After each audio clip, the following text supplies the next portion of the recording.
آغاز کرتے ہیں جی۔ آج جس موضوع پر ہم غامدی صاحب سے استفادہ کریں گے وہ مقاصد شریعت کا موضوع ہے۔ ہمارے ہاں دین کی مختلف تعبیرات کی جاتی ہیں، مذہب اور اللہ کی شریعت کے مختلف مقاصد بیان کیے جاتے ہیں۔ اس میں یہ اصطلاح بہت سننے کو ملتی ہے کہ دین اور شریعت کے کچھ مقاصد ہیں جن کو سامنے رکھ کے اللہ نے ہدایات دی ہیں۔ ان مقاصد کو پورا کرنے کے لیے اللہ کی جو ہدایات ہیں ان میں ایکسٹینشن بھی ہو سکتی ہے، اور انہی کی روشنی میں ہمیں دین اور شریعت کو سمجھنا چاہیے تاکہ جو چیز اس سے حاصل کرنا مقصود ہے وہ ہمیں حاصل ہو سکے گا۔ ہم سب بالعموم ایک اصطلاح سننے کو ملتی ہے اور کہا جاتا ہے کہ جلب منفعت اور دفع مضرت، یعنی شریعت کا مقصد یہ ہے کہ دینی اور دنیاوی معاملات اور مسائل میں منافع کا حصول، یعنی فائدہ حاصل ہو جس چیز سے، اس میں دین ہمیں شریعت دیتا ہے، اور دوسری دینی اور دنیاوی نقصانات اور فسادات کا تصفیہ ہو، خاتمہ ہو، جو کچھ دنیا کے اندر ہمیں دنیا اور دین کے حوالے سے نظر آتے ہیں۔ 5 چیزیں ہم سب بیان کی جاتی ہیں۔ امام شاطبی کی بڑی مشہور کتاب ہے موافقات، اسی طریقے سے ابن عاشور قریب عہد کے آدمی ہیں، پھر اردو کے اندر ڈاکٹر نجات اللہ صدیقی نے لکھا۔ بڑی تعداد میں غیر مسلم بھی جب مذہب کو پڑھتے ہیں تو ان کے سامنے یہ چیزیں آتی ہیں، اور کہا جاتا ہے کہ 5 چیزیں ہیں جو شریعت کا مقصود ہیں۔ پہلی چیز ہے دین کی حفاظت، دوسری انسانی جان کی حفاظت، تیسری انسانی عقل کی حفاظت، چوتھی انسانی نسل کی حفاظت، اور 5ویں انسانی مال کی حفاظت۔ میں چاہتا ہوں ذرا موضوع کو طالب علموں کے انڈرسٹینڈنگ کے لیے خود ابتدا سے سمجھائیں کہ یہ نقطہ نظر پیدا ہوا ہے، اس کو پیدا کرنے والوں نے کچھ دلائل بھی دیے ہیں، آپ کے لیے کوئی نیا موضوع نہیں ہے۔ بتائیے گا کہ یہ بحث جو شروع ہو رہی ہے اس کی شروع کرنے کی اپروچ کیا ہے اور کیسے وہ غلط ہوتی ہے، اور آپ کا نقطہ نظر کیا ہے؟ میرے نزدیک یہ اپروچ کیا ہے یا یہ منہاج کیا ہے، اس میں غلطی کیا ہے، یہ بات کا مسئلہ ہے۔ سب سے پہلے یہ دیکھنا چاہیے کہ اللہ تعالیٰ کی کتاب خود اس معاملے کو کیسے بیان کرتی ہے اور کس طرح اس کو دیکھتی ہے۔ ہم یہ جانتے ہیں، اور اس پر میں نے بہت کچھ لکھا بھی ہے اور کہا بھی، جو دین اللہ تعالیٰ کی طرف سے دیا گیا ہے وہ 2 چیزوں کا مجموعہ ہے۔ ایک جس کو قرآن اپنی اصطلاح میں الحکمہ کہتا ہے، دوسرے الکتاب۔ الحکمہ سے مراد ہے ایمان و اخلاق کے مباحث، یعنی اللہ تعالیٰ نے اپنے پیغمبروں کے ذریعے سے ہمیں بتایا ہے کیا چیزیں ماننے کی ہیں۔ بالعموم ان کو اگر بالکل قانون کی زبان میں بیان کیا جائے تو ہم گن کے کہہ سکتے ہیں کہ اللہ پر ایمان ہے، اللہ کے فرشتوں پر ایمان ہے، اللہ کے پیغمبروں پر ایمان ہے، اللہ کی کتابوں پر ایمان ہے، اور قیامت کے دن پر ایمان ہے۔ اسی طرح اخلاقیات ہے۔ اخلاقیات کا ایک بڑا وسیع باب ہے جس کی بنیادیں بھی قرآن میں واضح کی گئی ہیں، ان پر جو اخلاق متفرع ہوتے ہیں وہ بھی بیان کیے گئے ہیں۔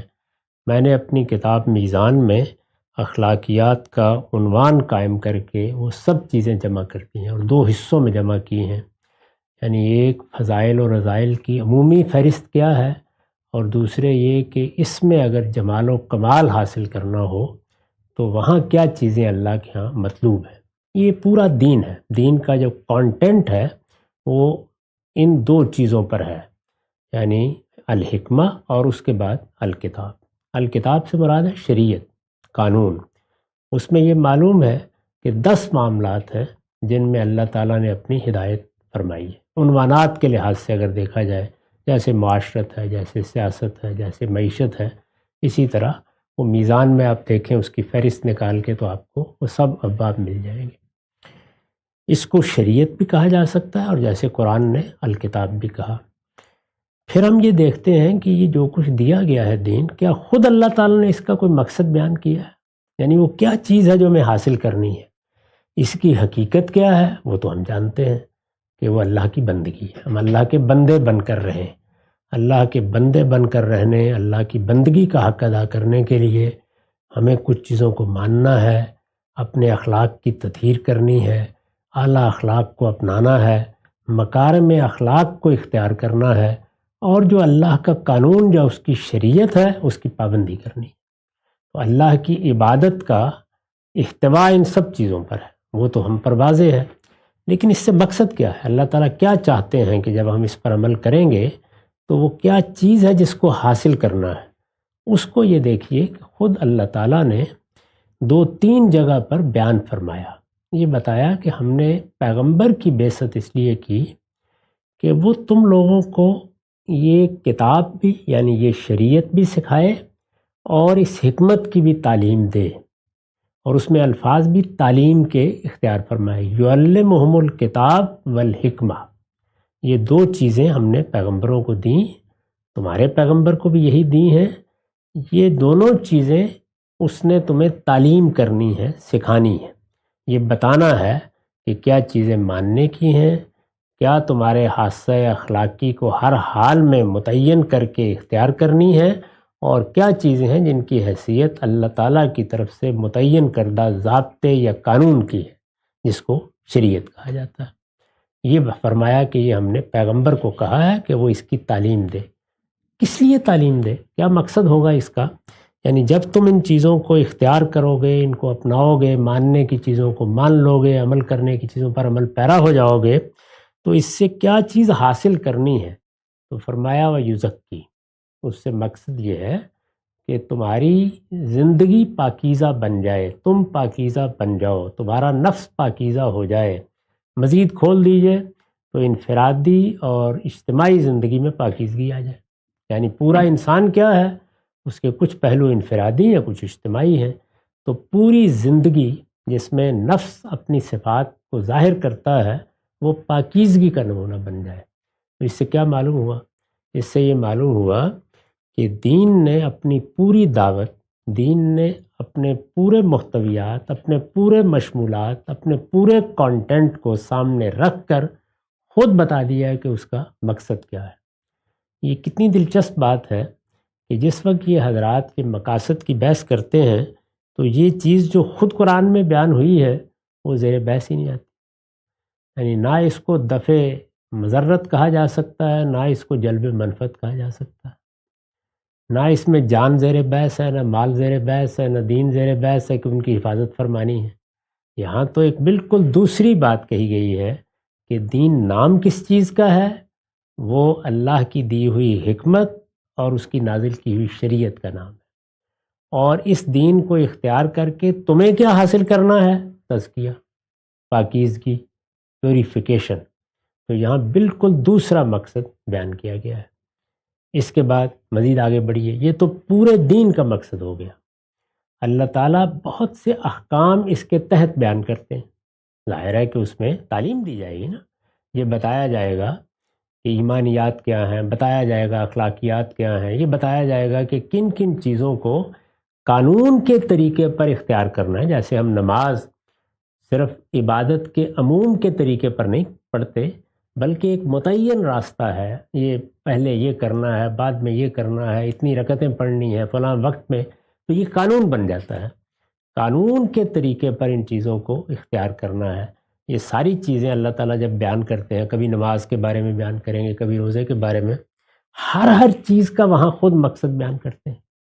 مثال کے طور پر دیکھیے کہ اللہ تعالیٰ نے سیدنا موسیٰ کو جب نبوت دی تو فرمایا کہ سب سے پہلا حکم ہم نے ان کو کیا دیا؟ توحید سکھائی، اور پہلا حکم یہ تھا کہ اقم الصلاۃ، نماز کا اہتمام رکھنا۔ اس کو ہم حال ہی میں سورہ طٰہٰ میں پڑھ رہے ہیں۔ اقم الصلاۃ، کیا بات یہاں ختم ہو گئی؟ فرمایا لذکری، یہ نماز کا اہتمام کیوں کرنا ہے؟ کیا مقصد ہے اس کا؟ تو اب دیکھیے کہ مقصد کیا بیان ہوا ہے، تاکہ میں پروردگار کی حیثیت سے تمہیں یاد رہوں۔ میں یاد رہوں گا تو میرے احکام مانو گے، میں یاد رہوں گا تو میرے دین کے بارے میں متنبہ رہو گے، میں یاد رہوں گا تو اپنے اور میرے تعلق کے بارے میں بیدار رہو گے، اور رہو گے تو دین پر عمل کرو گے، اور دین پر عمل کرو گے تو کیا ہوگا؟ تزکیہ۔ تو گویا اس طریقے سے قرآن مجید جو اجزاء میں چیزیں ہیں ان کا بھی مقصد خود بیان کرتا ہے۔ روزے کو دیکھ لیجیے، روزے کے بارے میں سورہ بقرہ میں جب یہ بیان کیا کہ یہ اسی طرح تم پر فرض کیے گئے جس طرح پہلی امتوں پر فرض کیے گئے تھے، تو آخر میں کیا کہا؟ لعلکم تتقون، یعنی تم کو صرف اللہ تعالیٰ کے ساتھ تعلق ہی نہیں رکھنا، اس کے علاوہ بھی اللہ تعالیٰ کا حکم ماننا ہے۔ یعنی عبادت کا ایک پہلو تو یہ ہے نا کہ میرے اندر پرستش کا سچا جذبہ پیدا ہو، میں اپنے رب کے سامنے اپنے پورے وجود کے ساتھ ظاہر و باطن میں جھک جاؤں، یہ عبادت کی حقیقت ہے۔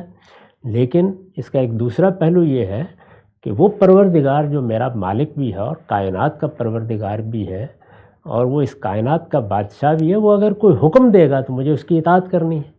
تو اطاعت کرنے کے لیے یہ ضروری ہے کہ میرے اندر یہ احساس پیدا ہو کہ میں اس دنیا میں بگٹوٹ نہیں ہوں، بے لگام نہیں ہوں، بلکہ میں ایک پروردگار کا تابع ہوں، میں اس کا بندہ ہوں، حکم آئے گا تو مجھے ماننا ہے۔ تو وہاں مقصد کیا بیان کیا؟ لعلکم تتقون، تاکہ تم بے لگام نہ رہو، تمہارے اندر احساس پیدا ہو کہ تمہیں ایک دن اپنے پروردگار کی بارگاہ میں جواب دینا ہے، تاکہ تم اس کے احکام کی پیروی کر سکو۔ احکام کی پیروی کرو گے تو حاصل کیا ہوگا؟ وہی تزکیہ، یعنی پاکیزگی حاصل ہوگی۔ تو مقصد بیان کیا۔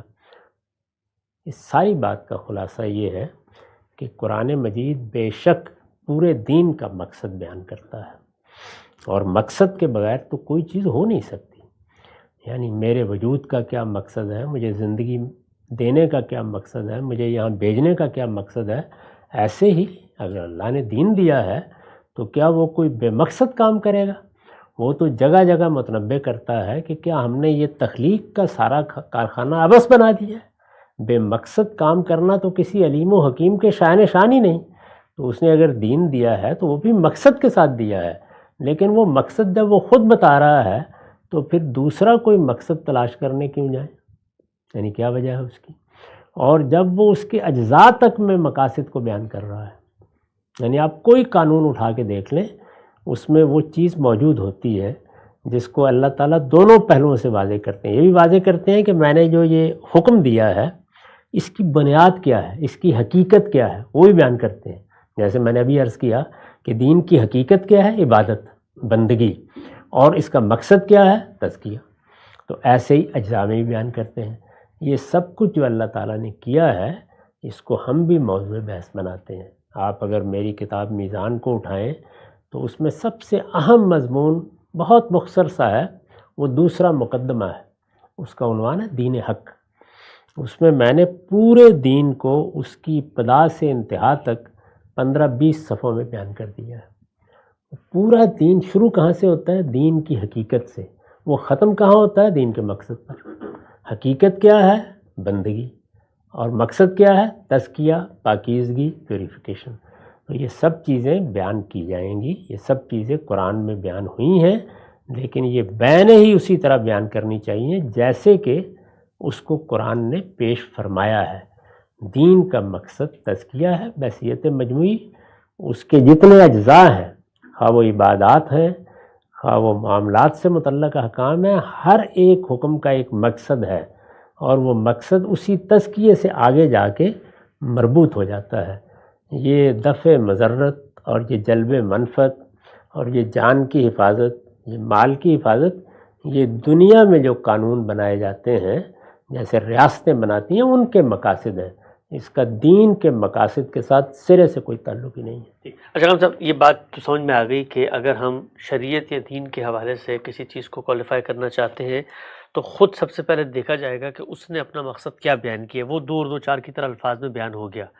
اب مثال کے طور پہ یہ جو چیزیں انہوں نے بیان کرتے ہیں ہمارے مقاصد شریعت کے لوگ، یہ جو 5 چیزیں ہیں، کسی کی جان، مال، آبرو، اسی طریقے سے دین یا اس کی نسب کے اوپر آپ کو خدشہ پیدا کریں، یا جلب منفعت، دفع مضرت، یہ چیزیں بھی تو نتیجے کے اعتبار سے تزکیے کو خراب کرنے کا باعث بنتی ہے نا۔ میں اصل میں کسی کا مال چراتا ہوں تو میرا تزکیہ اس سے خراب ہوتا ہے، میں کسی کی آبرو پہ حملہ آور ہوتا ہوں، تو یہ کیوں نہیں کہا جا سکتا کہ ٹھیک ہے جی، اصول تو تزکیہ تھا، دین نے بیان کر دیا، یہ اس کے کامن ڈومینیٹنگ مظاہر ہیں کہ عام طور پر تزکیہ خراب انہی طریقوں سے ہوتا ہے، یا آپ جان کے در پہ ہوں گے، یا مال کے در پہ ہوں گے، یا آبرو کے در پہ ہوں گے۔ تو یہ دونوں تو کوئی الگ باتیں ہیں ہی نہیں، اصل میں ایک ہی بات کی دو پریزنٹیشن بن جاتی۔ یہ بات بھی صحیح نہیں ہے۔ اس کی وجہ یہ ہے کہ جب ہم دین کے مشمولات پر خود دین کی روشنی میں غور کرتے ہیں تو وہاں بالکل دوسری صورت سامنے آتی ہے۔ وہاں یہ معلوم ہوتا ہے کہ عبادات ایک بڑا باب ہے دین کا، اس کے بعد تطہیر بدن کے احکام ہیں۔ اب تطہیر بدن کے جتنے احکام ہیں ان کا ان میں سے کس چیز سے تعلق نہیں ہے، کوئی تعلق نہیں۔ دوسری چیز کیا ہے؟ تطہیر خور و نوش، یعنی آپ کے کھانے پینے کو پاکیزہ ہونا چاہیے. تو ذرا ان کے ساتھ متعلق کر کے دکھائیے. کیا کھانے پینے کی پاکیزگی یا کھانے پینے میں خبث سے پرہیز کو اس اصول پر دیا گیا ہے کہ اس کے نتیجے میں آپ کی صحت بہتر ہو جائے گی، آپ بیماریوں سے بچے رہیں گے، بدن کی حفاظت ہوگی؟ یہ چیز ہی پیش نظر نہیں ہے سرے سے. تیسری چیز کیا ہے؟ تطہیر اخلاق. تو ذرا ان کو تعلق پیدا کر کے دکھائیے. یہ حقیقت ہے کہ ان کا تعلق دنیوی قانون سے. دنیا میں جو قانون بنائے جاتے ہیں، میں نے ان کو اپنی کتاب مقامات میں موضوع بنایا ہے اور وہاں قانون کی بنیاد کے عنوان سے ایک مضمون لکھا ہے. اس میں 2 نکات میں منحصر کر دیا. ایک یہ کہ دنیا میں جو قانون بنایا جائے گا اس میں حق تلفی کو روکا جائے گا. حقوق قائم ہوتے ہیں، مذہب بھی قائم کرتا ہے، عرف بھی قائم کرتا ہے، سوسائٹی بھی قائم کرتی ہے، معاہدات سے بھی قائم ہوتے ہیں. حق تلفی کو روکا جائے گا. اور دوسرے، ریاست کا نظم اس لیے قائم کیا جاتا ہے کہ جان مال آبرو کے خلاف زیادتی کو روکا جائے. اس کو آپ چاہیں تو اس طرح بھی بیان کر سکتے ہیں، یعنی چاہیں تو ان 5 صورتوں کو بیان کر دیں، چاہے تو یہ 2 تعبیریں مجھ سے مستعار لے لیں. یہ دنیوی قانون کا بیان ہے. جو اللہ کا قانون ہے یا اللہ کا دیا ہوا ضابطہ ہے یا اللہ کی شریعت ہے یا اللہ کا دیا ہوا دین ہے، اس کو اسی طرح بیان کیا جائے گا. البتہ اگر لوگ اپنا تزکیہ کریں گے، پاکیزگی اختیار کریں گے، تو اس کے لازمی نتیجے کے طور پر یہ چیزیں بھی حاصل ہوں گی ایک درجے میں. یعنی یہ چیزیں بھی حاصل ہوں گی. دیکھیے، کسی چیز کا حاصل ہونا ایک اور چیز ہے، اس کا مقصد ہونا ایک بالکل اور چیز ہے. تو یہاں تعبیر، یہاں مقدمات، یہاں اصطلاحات سب کی سب بالکل بے معنی ہیں. ان کا دین کے کانٹینٹ سے یا دین کی حقیقت سے سرے کے ساتھ کوئی تعلق ہی نہیں ہے. دین کے معاملے کو جیسے کہ وہ دین میں بیان ہوا ہے اسی طرح پیش کیا جائے گا. اس کے نتیجے میں زمین و آسمان کا فرق واقع ہو جاتا ہے. وہاں اللہ تعالیٰ سامنے ہے، وہاں فردوس سامنے ہے، وہاں وہ پاکیزگی مطلوب ہے جس کے بغیر جنت میں داخلے کا اذن نہیں ملے گا. اس پاکیزگی کا تعلق باطن سے بھی ہے اور ظاہر سے بھی ہے، اور یہاں قانون کے ظاہری مقاصد اصل بن جاتے ہیں. تو اس سے زمین آسمان کا فرق واقع ہوتا ہے. اچھا، ہم سب یہ بیان کیجئے گا کچھ چیزیں جو جب یہ مقاصد شریعت کی بحث ہم سنتے ہیں اور اس میں جب یہ کہا جاتا ہے تو فوراً سے کچھ شریعت کی براہ راست ہدایات ہیں اس طرف دماغ التفات کرتا ہے اور لگتا ہے کہ شاید دونوں ایک ہی باتیں کر رہے ہیں. مثال کے طور پہ قرآن مجید میں قتل کی ایک سزا مقرر کی گئی ہے اور بتایا گیا ہے کہ اس قصاص میں اصل میں تمہاری حیات ہے. گویا یہ اگر جرم ہو رہا ہے، اس کا سدباب کیا جائے گا، اس کے مجرم کو قتل کیا جائے گا تو معاشرہ اس کے نتیجے میں زندگی کی ضمانت اس کو مل سکتی ہے. تو اب بظاہر جیسی ہم یہ بات سنیں اور دوسری طرف سے ہمیں آ کر کوئی کہے دین تو چاہتا ہے کہ انسانی جان کی حرمت ہونی چاہیے، تو فوراً سے کنیکشن پیدا ہو جاتا ہے چیزوں کا. یہ ظاہر بات ہے، میں نے عرض کیا نا کہ ایسا تو کبھی نہیں ہوتا کہ دنیا کے اندر چیزوں میں کچھ ربط ہی نہیں رہتا. اس انسان کے ساتھ معاملہ کرنا ہے تو انسان کی جب تطہیر اخلاق کی جائے گی، یعنی اس کے اخلاقی وجود کی تطہیر ہوگی، تو دونوں پہلوؤں سے ہوگی.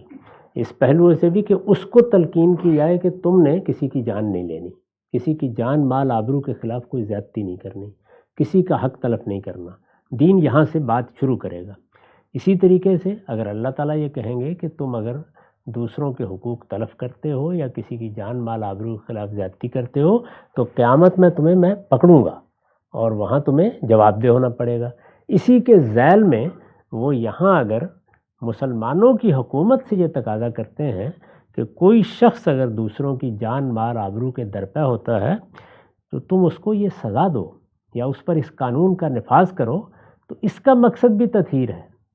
یعنی یہاں دیکھیے، میں نے کئی مرتبہ عرض کیا کہ صحابہ کرام دین کے اس مقصد میں اتنے واضح تھے کہ بعض جرائم کا انہوں نے خود آ کے اعتراف کیا. معلوم ہوتا ہے تاریخ میں آپ دیکھیں، بعض سنگین جرائم کا اعتراف کیا خود آ کے، اور رسول اللہ سے کیا کہا؟ یا رسول اللہ طاہرنی، اللہ کے پیغمبر مجھے پاک کر دیں. دیکھیے، مقصد ہی بالکل دوسرا. دنیا میں جب آپ قانون نافذ کرتے ہیں تو مقصد یہ ہے کہ لوگوں کی جان کی حفاظت ہو تاکہ امن رہے دنیا میں، اور انسان اپنے بقائے نسل کے ساتھ اپنی جدوجہد جاری رکھ سکے. مقصد بالکل دوسرا ہو گیا. اور یہ بات کہ یہ سزا دے مجھے، میری پیٹھ پر کوڑے برسائیں تاکہ میں پاک ہو جاؤں، وہ پاکیزگی جو مجھے حاصل کرنی تھی میں اس کو خراب کر بیٹھا ہوں، میں آلودہ ہو گیا ہوں، مجھے نہلا دیجئے، مجھے غسل دے دیجئے تاکہ میں خدا کی بارگاہ میں جا سکوں. تو یہ آپ کے خیال میں کوئی دونوں چیزیں ایک ہیں؟ بالکل الگ الگ ہیں، لیکن وہ بظاہر ایسے لگتا ہے کہ وہاں بھی جان کی حفاظت ہو رہی ہے، وہاں بھی یہی صورتحال ہے۔ تو دنیاوی ضابطے سے دیکھیں تو جان کی حفاظت ہے، لیکن دین کا اپنا زاویہ کیا ہے؟ وہ ہے طاہرنی یا رسول اللہ، مجھے پاک کر دیں۔ بندے نے اگر قتل کیا ہے تو یہ اصل میں اس کی آخرت میں رسوائی کا سبب بنے گا، اور اس کے اندر سے یہ اچھا ہم سب یہ بھی آتا ہے بعض جگہوں کے اوپر، مثال کے طور پہ جن لوگوں سے زنا ہو گیا، اب زنا کے باب میں بظاہر تو آپ بھی یہ فرمائیں گے کہ بھئی خاندان ایک ادارہ ہے، نسل انسانی کی بقا جو ہے اس کا تحفظ ہوتا ہے، اگر ایک ہی میاں بیوی کے اندر یہ رشتہ سمٹ کے رہ جائے، بچے کی پرورش ہے، نسب کی حفاظت ہے، سب کچھ ہو رہا ہوتا ہے، لیکن جس وقت اللہ نے اس پر سزا مقرر کی ہے کہ یہ کام اگر آپ کریں گے معاشرے کی سطح پر تو ظاہری بات ہے خاندان کا ادارہ نہیں چل سکتا، لیکن اس سزا میں لوگ خود آ رہے ہیں رسالت مآب کے پاس کہ آئیے ہماری کمر کے اوپر آپ یہ مثال کے طور پہ جو سزا ہے اس کا تعزیانہ برسائیں تاکہ ہم پاک ہو جائیں۔ تو مقصد تو کہیں نہ کہیں جڑا ہوا ہے آپ کے معاشرے یا تزکیے سے، لیکن جو اورینٹیشن بندے کی ہے وہ تو ذاتی تزکیے کی ہے۔ یہی میں عرض کرنے کی کوشش کر رہا ہوں کہ جو بندہ ہے وہ اسی دنیا میں ہے، یعنی اس کی ایک انفرادی زندگی ہے، اس کی اجتماعی زندگی ہے۔ جب اس سے کہا جائے گا کہ تم اپنے معاملات کو پاک کرو یا اپنے اخلاق کو پاک کرو، تو اس میں اس کے گھر پر بھی اثرات ہوں گے، اس کے معاشرے پر بھی اثرات ہوں گے، یہ نتائج ہیں اس کے۔ لیکن اللہ تعالیٰ اپنا دین کس لیے دے رہے ہیں؟ ورنہ تو یہ چیزیں ایسی ہیں جن کی حفاظت کے لیے ساری دنیا میں لوگوں نے حکومتیں بنائی ہیں، اگر دین کے کر رہے ہیں وہ لوگ، اور دین کی ہدایت کے بغیر ہی بنا رکھی ہیں، اس لیے کہ یہ بالکل ایسا ہی جبلی احساس ہے۔ جیسے بھوک لگتی ہے تو میں جاؤں گا معاش کی جدوجہد کروں گا، پیاس لگتی ہے تو پانی تلاش کروں گا جا کے۔ تو ایسے ہی انسان کے امن کو جب خطرہ لاحق ہوا ہے اور یہ معلوم ہوا کہ لوگ جو اللہ کا دیا ہوا ارادہ و اختیار ہے اس کو بالکل غلط استعمال کرتے ہیں، حق تلف کرتے ہیں، کسی کی جان کے خلاف، کسی کی مال کے خلاف، کسی کی آبرو کے خلاف اقدام کرتے ہیں، تو لوگوں نے سوچا کہ اس کا ایک نظم قائم کر لیں، اور اگر اس طرح کے مجرم کہیں ہوں تو ان کو سزائیں دیں، ان کو پکڑیں، ایک پولیس قائم کریں، ایک فوج قائم کریں۔ یہ انسان نے بالکل ایسے ہی کیا ہے جیسے وہ اپنی جبلی ضرورتوں کے لیے کرتا ہے۔ آپ اس کو مذہب کی تعلیم دیں نہ دیں یہ وہ کرے گا۔ اس کے لیے تو اس وقت بھی دنیا میں 200 سے زیادہ حکومتیں قائم ہیں، وہ سب کی سب قرآن پڑھ کے قائم ہوئی ہیں۔ تو دنیوی قانون کے اپنے مقاصد ہیں، اس کے پیش نظر ریاستیں قائم ہوتی ہیں، وہ انسان کی ضرورت سے پیدا ہوئی ہیں، دنیوی ضرورتوں سے۔ خدا کا دین اس کے لیے نہیں آیا۔ یہی وہ بنیادی غلطی ہے جو سامنے رکھ کر بعض لوگ اس مصیبت میں مبتلا ہو جاتے ہیں۔ اچھا سور کھانے سے کیوں روکا ہے اللہ تعالیٰ نے؟ اس کا مطلب یہ ہے کہ اس کے کچھ جراثیم ہوں گے جو ہمارے ہاں فلاں بیماری پیدا کر دیں گے۔ یہ دین کا موضوع ہی نہیں۔ بیماری پیدا ہوتی ہے اس کے لیے اللہ نے طب کا علم دیا ہے، اس کے علم کے لحاظ سے آپ دوائیں تجویز کرتے ہیں، جا کے علاج کرتے ہیں، وہاں تطہیر اخلاق مقصود ہے۔ اللہ تعالیٰ یہ بیان کر رہے ہیں کہ جو چیزیں تم کھاتے ہو وہ تمہاری شخصیت پر بھی اثر انداز ہوتی ہیں۔ ایک ہے تمہارا یہ جسم، کوئی بیماری لگ گئی، کوئی تکلیف ہو گئی، وہ شخصیت پر بھی اثر انداز ہوتی ہیں، ماحول ہوتا ہے، یہ چیزیں ہوتی ہیں، ان کو بھی پاکیزہ رکھنا ہے۔ تو مقاصد بالکل الگ الگ ہیں۔ اب کھانے سے روکنے کا عمل ہے، ڈاکٹر بھی کر رہا ہے، اور کھانے سے روکنے کا عمل اللہ تعالیٰ بھی کر رہے ہیں، دونوں کے مقاصد الگ الگ ہیں، چیز تو ایک ہی ہے جس سے روکا جا رہا ہے۔ تو اس وجہ سے اس خلط مبعث سے نکلنا چاہیے۔ دین کے مقاصد اور ہیں، اور اس میں اجزاء کے مقاصد بھی وہ نہیں ہیں جو بیان کیے گئے ہیں، یہ دنیوی قانون کے مقاصد ہیں، اور اس لحاظ سے ان پہ ضرور غور بھی کرنا چاہیے، پیش نظر بھی رکھنا چاہیے۔ اگر آپ کہیں کہ مسلم لا کا کیا مقصد ہے یا مقاصد ہے تو وہ یہی ہیں جو بیان کیے گئے ہیں، البتہ میں نے ان کو دو نکات میں مرتب کر دیا ہے، یعنی میں دوسرے طریقے سے ان کو بھی پیش کروں گا تو دوسرے طریقے سے کروں گا۔ آخری سوال غام صاحب آج کی نشست کا، یہ جو آپ دونوں چیزیں بیان کرتے ہیں، قانون کی بنیاد غام صاحب کا آرٹیکل ہے، اس میں ہے بھی کہ آپ نے کسی کی حق تلفی اور جان مال آبرو کے خلاف زیادتی کو روکنے کے لیے قانون سازی کرنی ہے، تو کہا ہی جاتا ہے کہ یہ جو غام صاحب دنیاوی قانون کا مقصد بیان کر رہے ہیں دو چیزوں کو، یہ خود دونوں چیزیں انہوں نے قرآن مجید کی ایک صورت سے اخذ کی ہیں جہاں پر اسم اور بغی کا لفظ آیا ہے، وہاں پر اس کا ترجمہ یہی کرتے ہیں تلفی اور جان مال آبرو کے خلاف زیادتی، تو وہاں تو قرآن کہہ رہا ہے کہ ہم نے اس کو حرام قرار دیا، گویا دینی بنیاد موجود ہے ان کے اندر اور اس کو دنیاوی قانون کی بنیاد قرار دیا جاتا ہے۔ ظاہر ہے کہ وہ بھی دونوں کا اشتراک ہے، یعنی ایک طرف اللہ تعالیٰ جو تطہیر اخلاق کے لیے ہدایات دے رہے ہیں تو اس میں بیان کر رہے ہیں کہ کن منفی چیزوں سے یا سلبی چیزوں سے تمہارے وجود کو پاک ہونا چاہیے، اور دوسری طرف وہی منفی اور سلبی چیزیں ہیں جو دنیا میں فساد پیدا کرتی ہیں، تو دنیا بھی غور کر رہی ہے کہ ان چیزوں سے پاک ہونا چاہیے. دنیا پاک کرنے کے لیے اپنے مقاصد بھی اور متعین کرے گی، طریقے بھی اور اختیار کرے گی. اللہ پاک کرنے کے لیے مقاصد بھی اور متعین کرے گا، طریقے بھی دوسرے اختیار کرے گا. تو ہے تو انسان نا، یعنی ریاست کے لیے بھی انسان ہے، دنیا کے لیے بھی انسان ہے، خدا کی بارگاہ میں بھی انسان نے جانا ہے. تو دنیا میں اس کو کس زاویے سے دیکھا جانا چاہیے، وہ یہ زاویہ ہے. آخرت میں اس کو کس زاویے سے دیکھا جائے گا، وہ دین کا زاویہ ہے. تو یہ دو الگ الگ زاویے ہیں، ان کو کبھی خلط ملط نہیں کرنا چاہیے. تو بالکل واضح ہو گیا. مقاصد شریعت کے حوالے سے ابتدائی نوعیت کی گفتگو ہوئی ہے، انشاءاللہ توضیحات کا سلسلہ آگے بڑھائیں گے. وقت یہاں پہ ختم ہوتا ہے، دوبارہ حاضر خدمت ہوں گے. اب تک آپ کا بہت شکریہ.